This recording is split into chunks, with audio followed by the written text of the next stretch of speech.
I was telling you to put 100% in everything. 100% timing, 100% boost, 100% fuel. Basically, the table, just change it all to 100.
Hello, Joseph. Hello. How's it going? Yes, it is going. It's going. It is going, and it is gone. Awesome. What is this Technicolor beast we have today? So today we have a 1992 MX5 1.6 fully built engine. Oh, Fully about built time. engine. 2871 turbo. RX8 yellows, which are 420cc injectors. Flyin Miata stage 2 clutch. This is overboard as well, isn't it, to 1.7? Overboard to 79mm, yeah. Yeah. ME221 ECU, AEM wideband. Other than that, everything's good though. But it's, yeah, so basically the reason, I don't even know, I think the reason it's like this is it's going to be a drift car. It's not going to be used on the road. It's actually being done for an American lad who's on one of the bases locally to us. And once it's tuned, it's getting shipped back to the States to be drifted and then have further work done. So, yeah, so it's here for setup. Basically, he bought the car in a TDO4, as far as I'm Yeah, aware. TDO4 standard kind of MX5 stock motor, that kind of stuff. Yeah, so here, I think his mate who dropped it off with him has done all the engine work. They've slapped a bigger turbo on. Obviously, because of time constraints, that's why we're just running the injectors he's got. Obviously, he knows they will be the limiting factor. He's concerned about happy power, not maximum power. It's more about consistent happy power rather than going for a big number currently. So that's it. Yeah, we've got it in for setup. There's already been a few issues. So basically, I've already been having a look at the car before we've actually started any of this. Purely because we get a lot of MX5s that are trash. Most MX5s get booked in on the precursor that you have got it booked in for 2 weeks, but we will see you in 2 months' time. Yeah, it's kind of, without being disrespectful, a lot of them are trash. A lot of the people who build them don't really know what they're doing. So I kind of check every one out because we've got into so many starting to do videos and starting to tune them and then had to abandon them because they've got so many issues or the customers don't want to spend the money. This has had, IET sensor issue. The IET sensor was broken. I checked if it needed VTPS because obviously on the Mark 1s, a lot of them need a VTPS conversion to the ECU can see throttle position. This already had a VTPS conversion, which is not one, I'm not even sure what the brand is, it's definitely not one we use, but it was showing 18% throttle when you weren't touching the pedal. So obviously I've checked the throttle body to make sure everything, it's sitting at 0 and 100 is sitting wide open effectively, recalibrate the throttle. The signal from the wideband to the ECU Didn't have one. Yeah, it was showing loads of really weird voltages. Checked the wire and it hasn't actually been wired in. That's now been wired in, but no matter which voltage offset we use, and there's only a few with AEM, we're not getting anything close to what we're seeing on the gauge, which is a typical controller issue, or what we believe to be a controller issue we've seen before, which is why we don't really use them. So again, because of the time constraints, we're going to use the AFR rig on the dyno and tune the best we can with that. Obviously, if he does fit wideband later, I'm happy to support that remotely. That's not really an issue. So, but yeah, so just kind of digging into it now. Going to start with some steady state, just to get some of the low down fueling done, and then make some kind of calculated guesses at the VE numbers higher up. 100. 100 what? 100% of everything. Okay, cool.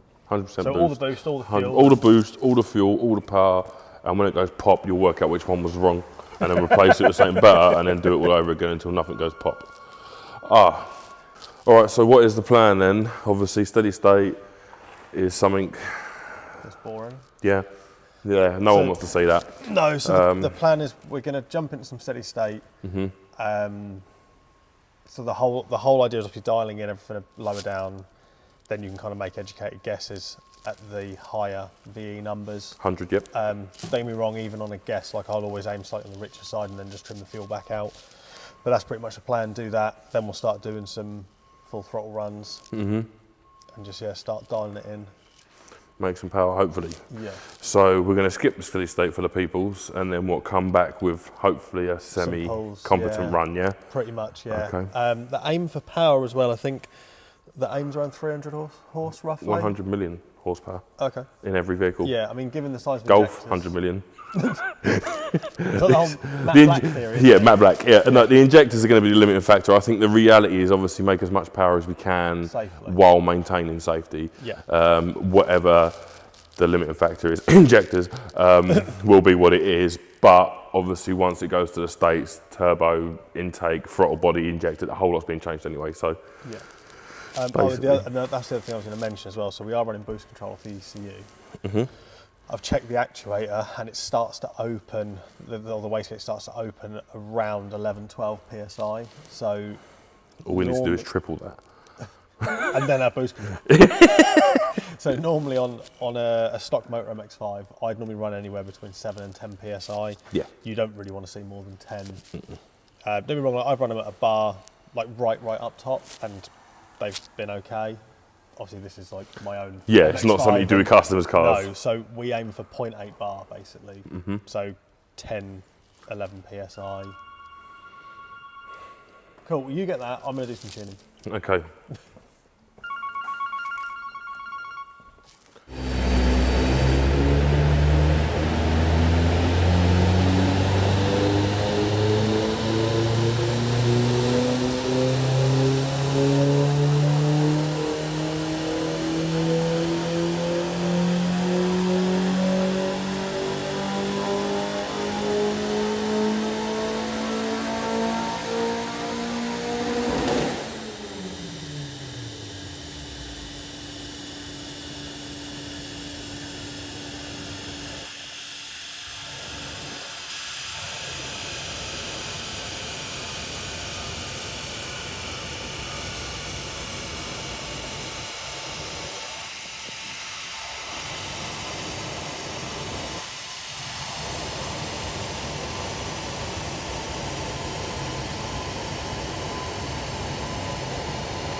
Hello, Joseph.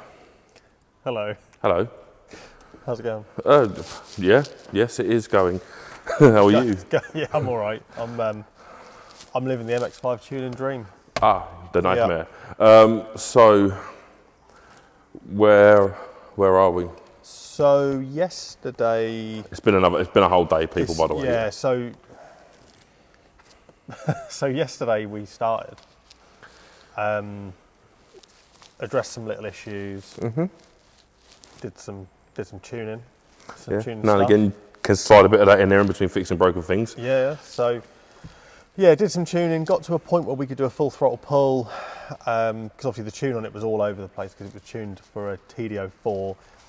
And obviously not trying to bash on whoever tuned it, like some of the little things have kind of come back and bitten me a little. So like sometimes at the end of the run, it will now cut out because the other control valve can't do enough. And so it kind of makes sense why, like it was idling high because the minimum duty was set far too high. But I guess that's why they've done it, is so that it catches itself at the end of a pull. Gotcha. Whereas now it won't, but now it idles properly. So yeah, there's been some really weird little things been working through. Obviously it's a built motor. Customers still running the RX-8 yellows against my recommendation purely because they're not big enough. I get they do the job all right for what most people do, but this isn't Most people's build. Yeah, the average MX-5 we see is completely stock, or engine-wise at least. It's got a turbo strap to it and some injectors and an ECU, and that's kind of what you do. Obviously, this is built. It's got a bigger turbo than most people run on a stock engine one. So obviously, it's all time constraints, which is fine. It's just getting it right for now. Got up to 291 horse, and then it started to experience some issues, which, being brutally honest, did not end that well. So it developed a misfire. All of the issues didn't seem kind of right because it wasn't leaning out initially anyway when it was misfiring.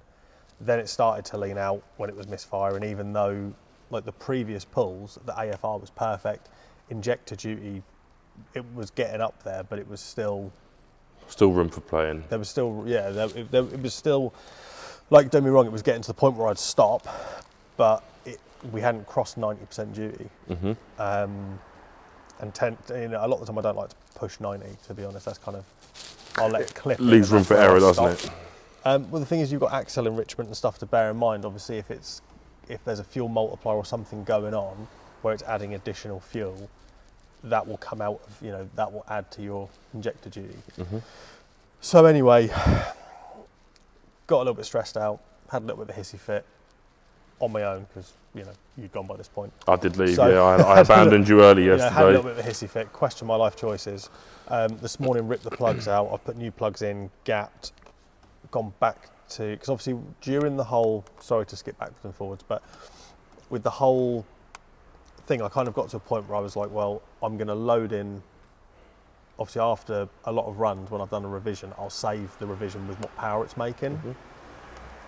So I went back to an earlier pull, which was around 263 horsepower, I think, where it was the one after that where I'd made a revision to the fuel just to clean it up a bit more. And I knew that AFRs were still slightly on the rich side.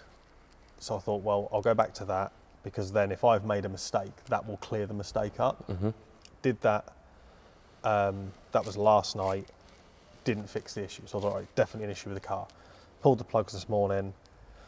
One of the plugs was in quite bad condition, so I put a whole new set in, gap down to 0.22, run it up again on that tune, faultless pull. No knock, nothing. There was no misfire. Fueling was good, so can continue to tweak it and kind of work it from there, really. So yeah, I'm just kind of fettling around. We're around 270 horsepower at the moment. Injector duty literally clips 80% right at the end. And yeah, we're just kind of feeling it out and trying to get it finished up, really, because we're on very tight time constraints. Yeah, we are. We've got a couple of hours left for this. And so yeah, this has all been a bit of a mishmash, backwards and forwards. The recording has as well, hasn't it? I think it's well, obviously, it's not something you've mentioned here, but it is a conversation we had earlier, whereas regarding injectors obviously being RX8 yellows, although you're only at 80% duty, that doesn't factor in the fact that these injectors probably weren't new when they were put in. Spray patterns aren't necessarily going to be perfect. They are known for having spray pattern issues, and this is the thing, and it's, you know, like Motorsport Electronics, obviously we're a dealer, we're a certified tuning partner, or I'm a certified tuning partner to tune their ECUs, and I've even had this conversation with them. You know, they're great, especially for the lower power builds.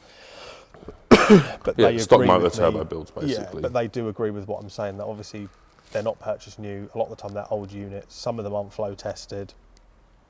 And a thing that, one of the many things that bugs me, apart from people cheaping out on ECUs, is cheaping out on stuff like injectors, because they're such an integral part of a build. If you get that wrong and you've got one injector, say, that isn't flowing properly, you could melt a piston, and you'll literally have to throw away your entire engine build for buying a set of cheap injectors. Which, in comparison to a built engine, are very cheap, aren't they? I mean, Yeah, a set well, of the thing is, 550s for this, what, 300 quid? Yeah. Yeah. And that's what I mean. mean, Sometimes you're saving 100 quid, 150 quid. And it's going to cost you thousands in the long run. I mean, we did advise that this had 550s as a minimum, but I mean, obviously the owner wants it. He doesn't care about the power it makes.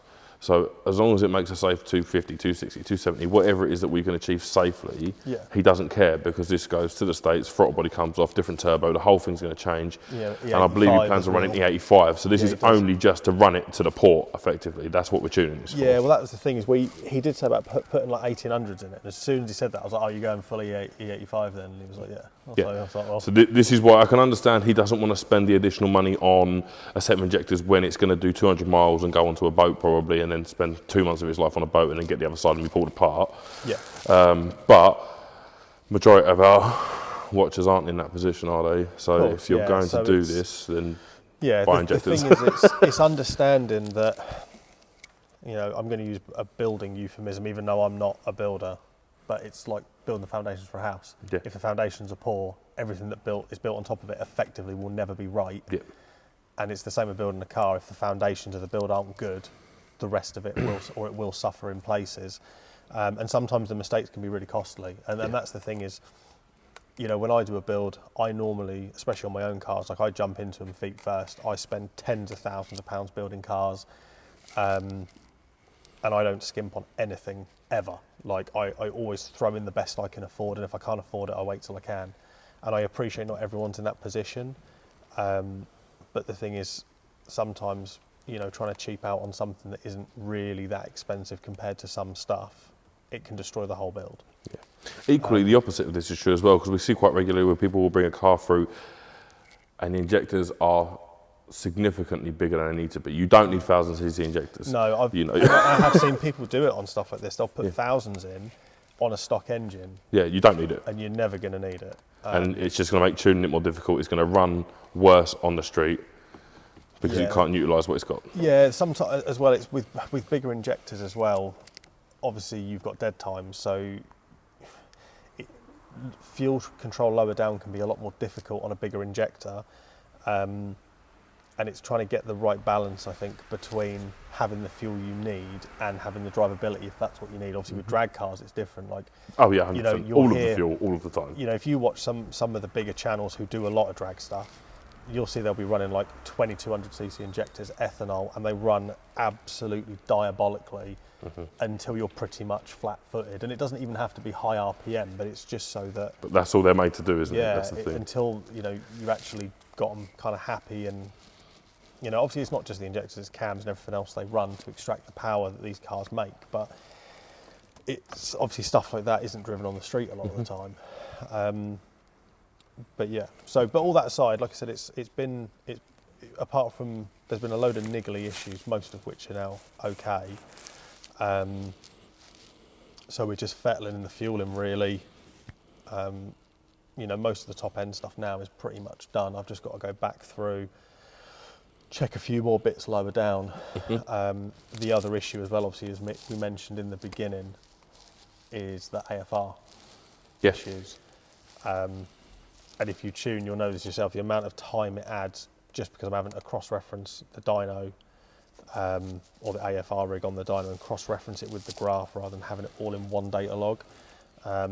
It does really add up. kind of when you look at it over time, especially when you're doing a lot of revisions. Well, yeah, and also you've got effectively it's cell by cell then, haven't you? Whereas if Yeah. you look at an AFR on a dyno, you've got effectively like an analog signal at best that you kind of need to visually draw a line through in your mind and then take an Don't get me average. wrong, And the filtering on it's actually really good. Like some AFR is very, like some graphs are very jagged because the filtering's poor, and you kind of have to draw that mental line and work out roughly where it is. We run an Innovate on the dyno, and it's actually really decent, but the issue is the way the blocks are laid out and everything. It's all quite rough in comparison to how like pinpoint accurate the data is in the data log. well, yeah, also you can change by the cell. If you've got closed loop fueling and you've got wideband and everything is as it should be, you can change a couple of cells here or there to get it right. That's the thing. All you've got to do is have the wideband connected, and then it's all shown in your data log as well. Yeah. So I'm just basically data logging it the same way, then using RPM and map pressure as my reference to then work out what cell I'm in, and then go, oh well, it's roughly 12 AFR 111.8. Yeah. The takeaway isn't that it's more work for the tuner, because ultimately you're being paid to do a job and you will get it done, sure. but you will get a better result Yeah. at the end of it. But by the by, so where are we now? So basically, I've just got to go back in. I want to add a touch more fuel, probably at like 5,000 to 6,000 RPM, Yeah. like a touch more, and then it's pretty much going to be go down, check everything, lower down again, and then we're done. Okay, well, that sounds good. So Yeah. I guess we'll do some rips and catch up in a bit then. Sounds good. Sweet.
I'm stressed, if I'm honest. It's been very busy, it's warm, it's very full of carbon monoxide.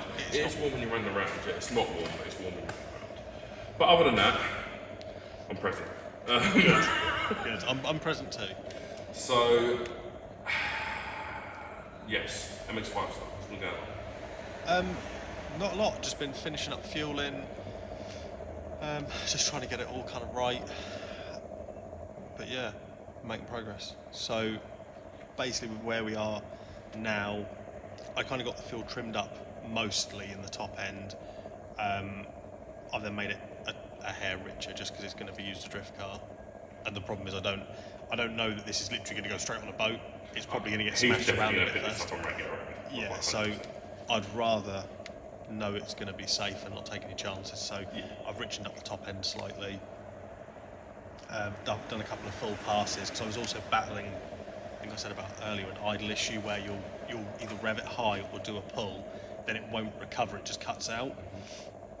So I've now had to make some more idle control tweaks, which if I rev it high, if I do a pull, it now recovers okay. So that's fine. Power-wise, we've made 275 horsepower, 325 newton meters. We'll drop a graph there. Considering we're only at like barely scraping 0.9 bar a boost, I don't think that's bad. There's a hell of a lot more in it, obviously. Oh, for sure. I mean, the issue is when we turned the boost up earlier, like we were throwing like 50% duty at it, and it was just about hitting like 1.1 bar. Obviously, it's a very cheap turbo, so fine. You're not going to get the efficiency of a Garrett or like even a Pulsar. To be fair, the Pulsars are decent for a cheap turbo. Equally, I think they're quite a bit more money than the cheap boners on this. Yeah. But no, it's been all right. I mean, like I said, there's been a lot of niggly issues I've gone through and managed to sort out. To be honest, just from my experience mapping MX5s, like as soon as you hit one or two issues, they're nothing but, and they're a pain. But this is actually, come out on the side all right. As MX5s go, this one actually has been fairly non-problematic. Yeah, I mean, a lot of the problems have just been small issues that don't really take that long to fix. They're kind of stuff you'd expect as a tuner to have to do within reason. Yeah, well, like all the throttle pedal calibration is just part of the session. IAT sensor not working. All these are just little things. Obviously, we keep stuff like IAT sensors on the shelf because we work on these all the time with this particular ECU. So, all in all, it's not been terrible, really. So, yeah, from coming in not being able to do a full pass on the dyno to 275, I think she's done all right. I would agree, yeah. I mean, there's probably more in it if you wanted to push it and ring with an inch 5 and then it might be I mean, to be fair, with where we are now, even running it richer up top, injector duty like clips 80%. I've set axle fueling as well, that's all good. So yeah, she's ready for a beating. Ready for ascending. Okay, cool. So that kind of concludes this. Yes. It's a shame, obviously, we're not going to be part and parcel of the big fancy throttle body manifold, the massive Garrett and all the other stuff that's going to get in the States, but you never know, we might get an update video of it drifting. No, definitely, but I mean, obviously, as I said to you earlier, when we were having a chat in the office, obviously he is going to need to change his wideband, and I've already said I'll offer remote support on that so I can get all the voltage offset working, switch all the closed loop fueling on, set all that up for him. If it does get used a bit before the big build, or the next bit of the build.